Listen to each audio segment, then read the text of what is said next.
नमस्कार, India voice देख रहे हैं आप और मैं हूं आपके साथ तुषार कुमार। तो वक्त तो चला है रिपोर्टर्स लाइव का, जहां दिन भर की तमाम बड़ी खबरों की जानकारी जो है वो हमारे संवाददाता ग्राउंड जीरो से आप लोगों तक पहुंचाते हैं। लेकिन सबसे पहले हम बात करेंगे दिल्ली के मुख्यमंत्री अरविंद केजरीवाल की न्यायिक हिरासत बढ़ा दी गई। खबर पर ज्यादा जानकारी दे रहे हैं हमारे संवाददाता अजीत कुमार। मुख्यमंत्री अरविंद केजरीवाल का पता बदलकर अब दिल्ली की तिहाड़ जेल नंबर 2 हो चुकी है। जी हां, दरअसल राजधानी दिल्ली में कथित तौर पर आबकारी घोटाले के आरोप में ईडी द्वारा गिरफ्तार किए गए मुख्यमंत्री अरविंद केजरीवाल की आज राउज रेवेन्यू कोर्ट में पेशी थी, जिसके बाद सुनवाई के दौरान हालांकि ईडी ने कस्टडी की मांग की जरूर की थी, लेकिन कोर्ट ने उन्हें अब 15 अप्रैल तक के लिए न्यायिक हिरासत में भेज दिया है, जिसके बाद अब 15 अप्रैल तक मुख्यमंत्री अरविंद केजरीवाल दिल्ली की तिहाड़ जेल में रहेंगे। बता दें कि उनको दिल्ली की तिहाड़ जेल नंबर 2 में रखा जाएगा और अब जो टीम है वो दिल्ली की तिहाड़ जेल मुख्यमंत्री अरविंद केजरीवाल को लेकर के पहुंच चुकी है। यहां पर उनको पूरी सीसीटीवी की निगरानी में रखा जाएगा। सुनवाई के बाद मुख्यमंत्री अरविंद केजरीवाल ने कई धार्मिक किताबों की भी मांग कर दी। मसलन रामायण और महाभारत ऐसी किताबों की उन्होंने मांग की। आपको बता दें कि कथित तौर पर आबकारी घोटाले के आरोप में इससे पहले दिल्ली के पूर्व उप मुख्यमंत्री मनीष सिसोदिया और उसके बाद आप सांसद संजय सिंह को भी इसी तरीके से न्यायिक हिरासत में भेजा गया है और अब मुख्यमंत्री अरविंद केजरीवाल को भी न्यायिक हिरासत में भेज दिया गया है।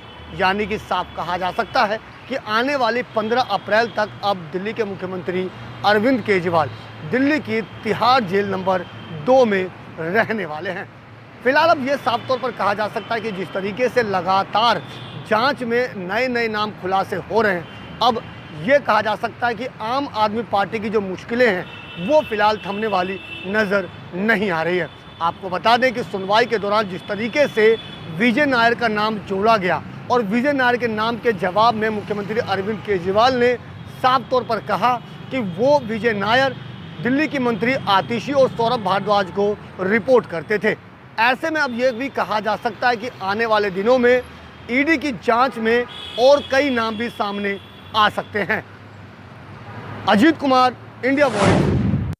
लोकसभा चुनाव को लेकर बीजेपी ने की अहम बैठक। खबर पर ज्यादा जानकारी दे रहे हैं हमारे संवाददाता अजीत कुमार। लोकसभा चुनाव को लेकर तमाम राजनीतिक पार्टियों ने पूरी तरीके से कमर कस ली है। जहां एक और तमाम राजनीतिक पार्टियां अपने उम्मीदवारों को लेकर के एक के बाद एक सूची लगातार जारी कर रही है, वहीं भाजपा द्वारा आज दिल्ली में एक अहम बैठक की गई।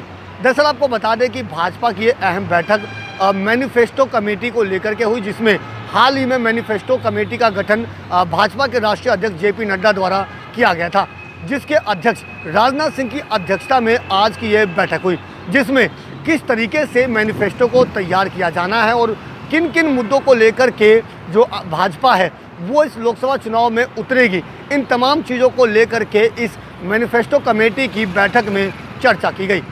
लिहाजा अब देखना ये होगा कि आने वाले समय में जल्द ही जो आम भाजपा है वो मैनिफेस्टो तैयार कर सकती है और देखना ये होगा कि किस तरीके से किन किन मुद्दों को लेकर के भाजपा इस लोकसभा चुनाव में उतरती है। साथ ही ये भी देखना होगा कि कौन कौन से लोक लुभावने वायदे देशवासियों के लिए भाजपा द्वारा इस मैनिफेस्टो में तैयार किए जाते हैं। Ajit Kumar, India Voice, Delhi. दिल्ली के सुप्रीम कोर्ट में सोमवार को ज्ञानव्यापी मामले पर सुनवाई हुई। सुनवाई में क्या कुछ हुआ बता रहे हैं हमारे संवाददाता अजय चौहान। ज्ञानव्यापी मस्जिद को लेकर के सुप्रीम कोर्ट में सुनवाई की गई थी, लेकिन लगातार जिस तरह से मुस्लिम पक्ष को एक बार झटका लगा सुप्रीम कोर्ट के सीजेआई की बेंच ने कहा था जिस तरह से मस्जिद में नमाज पढ़ी जा रही है वहीं मंदिर वहाँ नीचे ब्यास में पूजा की जा रही है, लेकिन मुस्लिम पक्ष का कहना था जिससे दलील दी गई कि हमें नमाज पढ़ने में दिक्कत होती है, वहीं हिंदू पक्ष ने भी कहा कि हमें भी पूजा करने में दिक्कत होती है, क्योंकि लेकिन सीजेआई ने साफ साफ कहा मुस्लिम पक्ष से कि आपका जो रास्ता है वो दक्षिणी तरफ उत्तर की तरफ है और हिंदू पक्ष से जो रास्ता है वो दक्षिण की तरफ है। यानी कि सीजेआई ने आज से सुप्रीम कोर्ट ने फैसला सुनाया, वहीं मुस्लिम पक्ष को एक और झटका लगा, क्योंकि नीचे अदालत से लेकर हाई कोर्ट सुप्रीम कोर्ट तक जिस तरह मुस्लिम पक्ष पहुंचा मस्जिद को लेकर के और मंदिर को लेकर के, वहीं हिंदू पक्ष का जो पलड़ा है वो भारी होता नजर आ रहा है। देखना भी होगा कि अगली जुलाई के तीसरे हफ्ते में जो सुनवाई की जाएगी तो क्या मुस्लिम पक्ष को एक और बड़ा झटका लग सकता है। तो जिस तरह से CGI आज ने की बेंच ने फैसला सुनाया है कि पूजा जो स्थल है वो बराबर चलती रहेगी, उस पर अभी फिलहाल कोई रोक नहीं लगेगी। दिल्ली से अजय चौहान। सीएम योगी मंगलवार को बदायूं क्लब में बुद्धिजीवियों को संबोधित करेंगे। खबर पर ज्यादा जानकारी दे रहे हैं हमारे संवाददाता विजय राठौर। बदायूं में प्रबुद्ध सम्मेलन को संबोधित करने के लिए उत्तर प्रदेश के मुख्यमंत्री योगी आदित्यनाथ कल 12 बजे ग्राउंड में जनसभा करेंगे, जिसमें मेरे पीछे मैं कहूँगा कि कैमरा पर्सन से कि दिखाएं कि जिस तरह से देखिए यहाँ पर जो योगी आदित्यनाथ उत्तर प्रदेश के मुख्यमंत्री प्रबुद्ध सम्मेलन को संबोधित करेंगे। उस सम्मेलन में जिस देखिए तमाम समाज के वर्ग जो चाहे वो भट्टा मालिक हो या समाज सेवी हो या जो लोग बिजनेसमैन हैं, बड़े कारोबारी हैं, उनको यहाँ बुलाया गया है और उनके लिए जो है यहाँ इस जनसभा के माध्यम से या प्रबुद्ध सम्मेलन के माध्यम से बदायूं सीट के लिए साधने का काम करेंगे। वहीं आपको बता दें कि इस बदायूं लोकसभा अगर सीट की बात की जाए तो देखिए यहाँ पर समाजवादी पार्टी से उम्मीदवार शिवपाल सिंह यादव को बनाया गया है और यहाँ के ब्रज क्षेत्र के क्षेत्रीय अध्यक्ष दुर्विजय सिंह साक्य को यहाँ पर प्रत्याशी बनाया गया है। वहीं अगर उत्तर प्रदेश के मुख्यमंत्री योगी आदित्यनाथ बदायूं में दुर्विजय सिंह साक्य के लिए यहाँ पर जनता के वोट साधने का काम करेंगे। इंडिया वॉइस के लिए बदायूं से विजय राठौर। बुलंदशहर में सीएम योगी ने प्रबुद्ध सम्मेलन में जनसभा को संबोधित किया। संबोधन में क्या कुछ कहा सीएम योगी ने, बता रहे हैं हमारे संवाददाता वरुण शर्मा। मुख्यमंत्री योगी आदित्यनाथ ने बुलंदशहर में आज प्रबुद्ध सम्मेलन को संबोधित किया। यहाँ नुमाइश मैदान स्थित निकुंज हॉल में ये संबोधन किया गया। मेरे पीछे जो ये हॉल है, यहाँ पर ही मुख्यमंत्री उत्तर प्रदेश के योगी आदित्यनाथ आए और यहाँ पर वकील, एडवोकेट, CA, सेना के जवान, रिटायर्ड जवान, टीचर आदि लोग यहाँ पर आए थे, जिन लोगों को मुख्यमंत्री ने संबोधित किया और कहा कि उत्तर प्रदेश में अब कोई गुंडा राज नहीं रहा है, महिला सुरक्षित हैं और उत्तर प्रदेश में केंद्र सरकार और यूपी सरकार अच्छा काम कर रही है, जिसको लेकर बुलंदशहर के जो प्रत्याशी थे डॉक्टर भोला सिंह को उनके समर्थक में वोट डालने की अपील भी की है। मुख्यमंत्री योगी आदित्यनाथ का कहना है कि उत्तर प्रदेश में लगातार डबल इंजन की सरकार अच्छा काम कर रही है और प्रबुद्ध सम्मेलन में सुनने के लिए यहाँ सैकड़ों की तादाद में एडवोकेट, वकील, अन्य वर्ग के लोग और मंदिर के पुजारी ये सब लोग आए थे, जिनको आज मुख्यमंत्री ने संबोधित किया। Varun Sharma, India Voice, Bulandshahr. चंदौली में मुख्तार अंसारी की मौत को लेकर व्हाट्सएप और फेसबुक पर पोस्ट हो रहे हैं। खबर पर ज्यादा जानकारी दे रहे हैं हमारे संवाददाता पवन पांडे।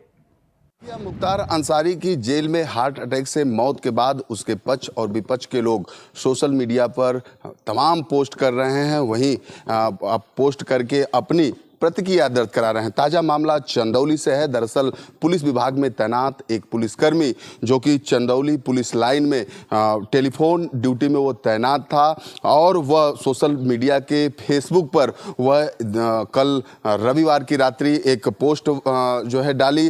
वो पोस्ट डालने के बाद कुछ लोगों ने स्क्रीनशॉट लेकर के सोशल मीडिया पर वायरल कर दिया। दरअसल वह माफिया मुख्तार अंसारी को मसीहा बताया। इस सोशल मीडिया के पृष्ठभूमि पर यह पोस्ट वायरल होते ही यह मामला SP डॉक्टर अनिल कुमार ने इसको संज्ञान में लिया और तत्काल प्रभाव से आरोपी पुलिसकर्मी को सस्पेंड कर दिया। वहीं इस मामले को लेकर के जांच भी बैठा दी है। पवन पांडे, इंडिया वॉइस, चंदौली। जोधपुर में लोकसभा चुनाव के लिए बीजेपी और कांग्रेस में खींचातानी तेज हो गई। खबर पर ज्यादा जानकारी दे रहे हैं हमारे संवाददाता राहुल।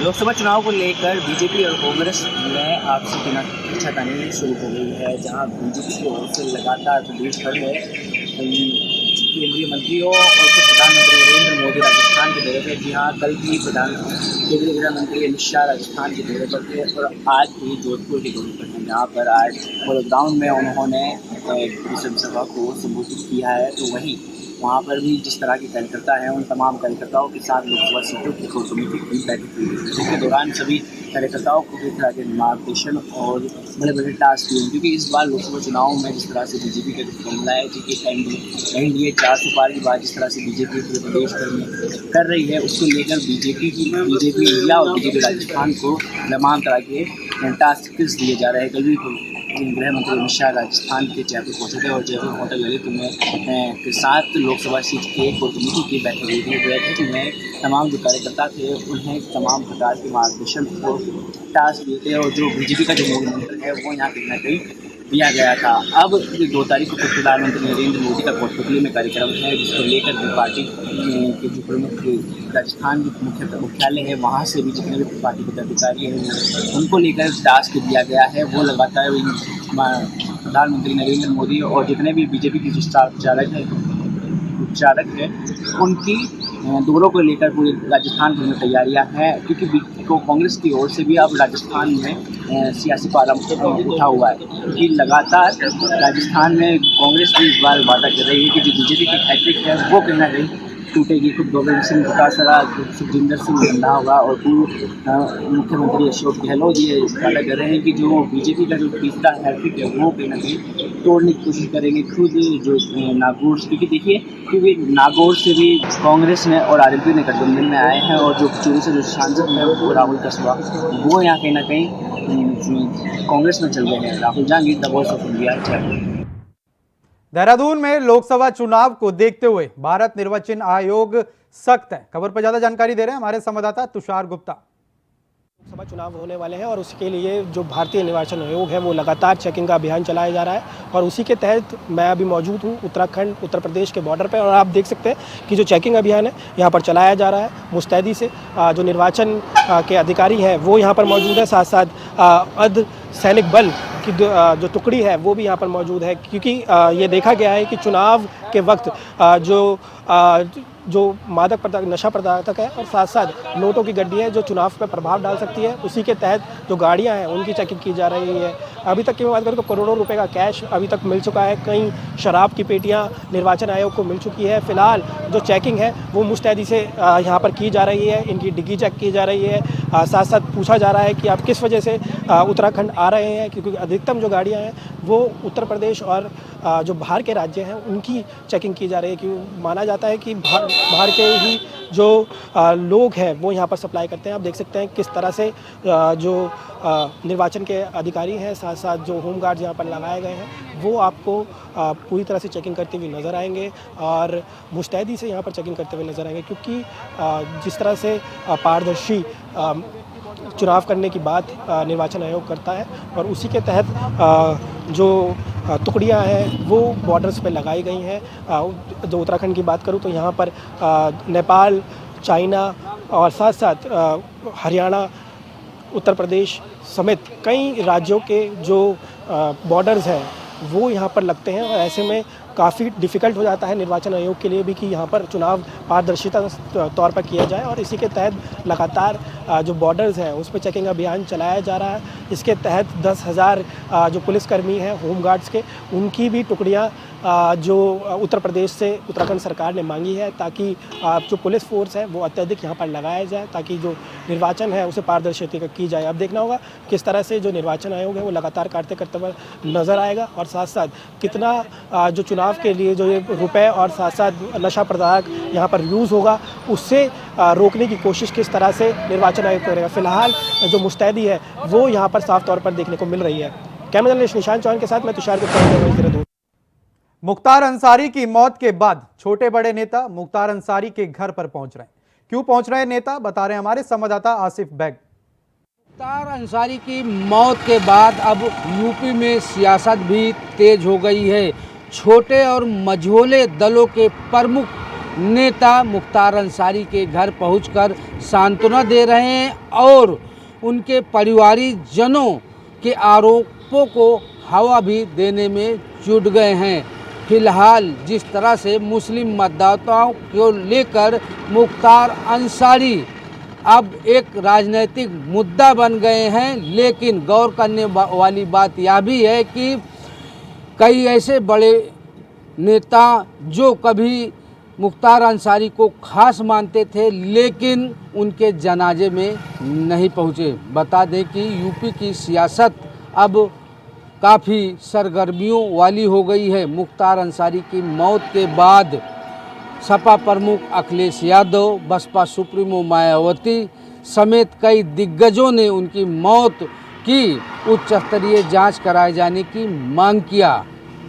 यहाँ तक कि उनके सुपुर्दगे खाक करने के बाद स्वामी प्रसाद मौर्य और AIMIM चीफ असदुद्दीन ओवैसी उनके घर पहुँचे और सांत्वना दी, लेकिन कभी मुख्तार अंसारी बसपा सुप्रीमो मायावती और सपा प्रमुख अखिलेश यादव के लिए खास माने जाते थे, लेकिन उनके जनाजे में यह बड़े नेता नहीं पहुँचे। और वहीं दूसरी तरफ मुख्तार अंसारी अब सियासी मुद्दा बनते जा रहे हैं। मुस्लिम मतदाताओं को लेकर मुख्तार अंसारी की यह नेता वाहवाही भी करने में लगी हुए हैं, लेकिन जिस तरह से लोकसभा चुनाव में NDA मतलब BJP सीधी लड़ाई लड़ते हुए मजबूत पकड़ बना रही है, वहीं मुस्लिम और तमाम मुद्दों को लेकर PDA यानी सपा में रार मची हुई है। PDA से अलग होते ही पल्लवी पटेल ने असदुद्दीन ओवैसी के साथ गठबंधन करते हुए मुस्लिमों की हितैषी होने का दावा किया और PDA के नारे को चेंज करते हुए PDM का नारा दिया, मतलब पिछड़ा, दलित और मुस्लिम। फिलहाल जिस तरह से मुख्तार अंसारी की मौत के बाद सियासत हो चली है, एक तरफ जहां BJP लगातार मुख्तार अंसारी को लेकर एक्शन मोड में है, वहीं दूसरी तरफ छोटे मझोले दलों के नेता अब मुख्तार अंसारी की मौत को मुद्दा बना चुके हैं। अब देखना यह होगा कि मुख्तार अंसारी की मौत के बाद जिस तरह से मुस्लिम वोटों को पाने के लिए सपा, बसपा और RSSP जैसी पार्टियां मैदान में कूद पड़ी हैं, इसका उन्हें कितना फ़ायदा मिलता है। कैमरा पर्सन रमाशंकर यादव के साथ आसिफ बेग, इंडिया वॉइस, लखनऊ। मेरठ में लोकसभा से बीजेपी प्रत्याशी अरुण गोविल मंगलवार को नामांकन करेंगे। खबर पर ज्यादा जानकारी दे रहे हैं हमारे संवाददाता शाहरुख सैफी।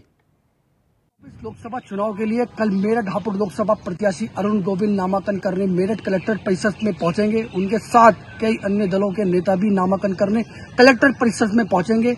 आप सब शेरों में साफ देख सकते हैं किस तरीके से यहाँ पर बैरिकेडिंग की गई है। जगह जगह बैरिकेडिंग के साथ साथ CCTV कैमरे भी लगा दिए गए हैं। पुलिस प्रशासन के इंतजाम को देखें तो यहाँ पर रोड डाइवर्जन किया हुआ है। कल यहाँ पर अरुण गोविल भाजपा प्रत्याशी हैं, वो यहाँ नामांकन करने कलेक्टर परिसर में आएंगे। उनके साथ साथ कई अन्य दलों के नेता भी मौजूद रहेंगे जो यहाँ पर कल नामांकन करेंगे। मेरठ से इंडिया वॉइस के लिए शाहरुख सैफी। NHAI ने देश भर में टोल टैक्स बढ़ाने का निर्णय वापसी ले लिया। खबर पर ज्यादा जानकारी दे रहे हैं हमारे संवाददाता बलजीत सरना। सत श्री अकाल जी, आप जुड़े हो इंडिया वॉइस के साथ। मैं आपका बलजीत सरना। इस टाइम हम मौजूद हैं जो पटियाला का टोल प्लाजा है, त्रेड़ी जट्टा टोल प्लाजा में मशहूर है, जहां की आज सुबह से एक नोटिफिकेशन जारी हुआ था कि जो टोल के है जो NH नेशनल अथॉरिटी की तरफ से, जो नेशनल हाईवे अथॉरिटी की तरफ से जो टोल प्लाजों में जो कि रेट के में बढ़ोतरी के जो नोटिफिकेशन मिले थे, लेकिन इस टाइम हम मौजूद हैं पटियाला के नेशनल हाईवे अथॉरिटी त्रेड़ी जट्टा में, जहां पर की यहाँ पर की नोटिफिकेशन जारी है। जो इनसे बात की गई तो जो कर्मचारियों से भी बात करने की कोशिश करेंगे, लेकिन हम आपको तस्वीरें दिखा दें पटियाला के जो त्रेड़ी जट्टा टोल प्लाजा की, जहाँ की यहाँ पर का जो रेट लागू नहीं किए गए किसी कारणों के कारण, जो कि तेल में जो टोल प्लाजा में जो गाड़ी में जो आ रहे हैं उनकी बढ़ोतरी नहीं की गई रेटों में भी। हमारे साथ भी मौजूद है, हम कर्मचारी से भी बात करेंगे कि कारण क्या मानते हैं कि जो रेट ना बढ़ने के कारण। कांग्रेस नेता विजय साहू ने ईवीएम की निष्पक्षता को लेकर पूर्व मुख्यमंत्री भूपेश बघेल को पत्र लिखकर आईना दिखाने का काम किया। खबर पर ज्यादा जानकारी दे रहे हैं हमारे संवाददाता श्रीकांत दास। देख रहे हैं इंडिया वॉइस दुर्ग से मैं श्रीकांत। छत्तीसगढ़ में लोकसभा चुनाव की टिकट वितरण के साथ ही कांग्रेस पार्टी के अंदर से ही कलेश उठना शुरू हो चुका है। लगातार कांग्रेस पार्टी के पदाधिकारी व आम कार्यकर्ता बीजेपी में शामिल होते जा रहे हैं लगातार। वहीं भी इस क्रम में हिमाचल प्रदेश विधानसभा चुनाव के सह पर्यवेक्षक व पूर्व क्रेडा सदस्य कांग्रेस नेता विजय साहू ने ईवीएम के सवाल पर भूपेश बघेल को पत्र लिखकर कहा है कि जब कांग्रेस छत्तीसगढ़, हिमाचल व कर्नाटक में जीत कर सरकार बनाती है तो ईवीएम खराबी नज़र नहीं आती है, परंतु जब अपनी संभावित हार को कांग्रेस पार्टी देख रही है तो ईवीएम पर बहाना अभी से बनाना शुरू कर चुके हैं। हिमाचल प्रदेश विधानसभा चुनाव के सह पर्यवेक्षक पूर्व क्रेडा सदस्य विजय साहू एक समय में राजनीति के चाणक्य कहे जाने वाले छत्तीसगढ़ के स्वर्गीय वासुदेव चंद्राकर व पूर्व सीएम भूपेश बघेल के काफ़ी खास माने जाते रहे हैं। सन 2023 के चुनाव में कांग्रेस से उन्होंने वैशाली नगर विधानसभा से टिकट की भी मांग की थी। पत्रकारों से चर्चा के दौरान विजय साहू ने कहा कि ईवीएम पर सवाल उठाना कहीं न कहीं कांग्रेस की एक गलती है। जब वो कहीं जीतती है तो ईवीएम ख़राब नहीं होता है, और जब हार दिखने लगती है कांग्रेस पार्टी को तो वो ईवीएम पर सवाल उठाती है। वहीं राम मंदिर और 370 पर उनका कहना साफ था कि कांग्रेस पार्टी का अपना स्टैंड यहाँ पे क्लियर नहीं था, जिसका खामियाजा लगातार वो चुनाव में हार के रूप में देखते आ रही है। विजय साहू का और भी बहुत सारे उन्होंने सवाल उठाए हैं पत्र में, जैसे और आने वाले समय में देखना होगा कि वो किस ओर अपनी पार्टी ज्वाइन करते हैं या पार्टी इस्तीफा देते हैं या फिर बीजेपी ज्वाइन करते हैं। मैं श्रीकांत दास, कैमरामैन शाश्वत के साथ ध्रुव। फिलहाल के लिए रिपोर्टर्स लाइव में इतना ही। देश और दुनिया की तमाम बड़ी खबरों को जानने के लिए बने रहे इंडिया वॉइस के साथ। नमस्कार।